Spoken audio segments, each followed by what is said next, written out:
சிதம்பரத்தில் இறைவன் உருவமாகவும் அருவமாகவும் அரு உருவமாகவும் அருள் பாலிக்கிறார். உருவம் நடராஜர், அரு உருவம் ஸ்படிகலிங்கம், அருவம் சிதம்பர ரகசியம். சிற்சபையில் சபாநாயகரின் வலப்பக்கத்தில் உள்ளது ஒரு சிறு வாசல். இதில் உள்ள திரை அகற்றப்பட்டு ஆரத்தி காட்டப்பெறும். இதனுள்ளே திருவுருவம் ஏதும் தோன்றாது. தங்கத்தால் ஆன வில்வத்தள மாலை ஒன்று தொங்கவிடப்பட்டு காட்சியளிக்கும்.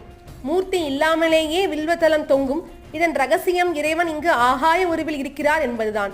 அகன்ற பெருவெளியில் நிறைந்திருக்கும் இறைவனை உருவில் வழிபடுவதை விட வெறும் வெளியை இறைவனாக வழிபடுவதே சிதம்பர ரகசியமாகும்.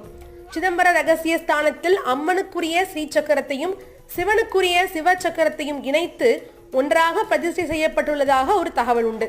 இந்த சக்கரத்தில் நடராஜ பெருமான் ஐக்கியமாகி தன் ஆனந்த நடனத்தினால் உலகை படைத்து காத்து மறைத்து அழித்து அருளிக் கொண்டிருக்கிறார்.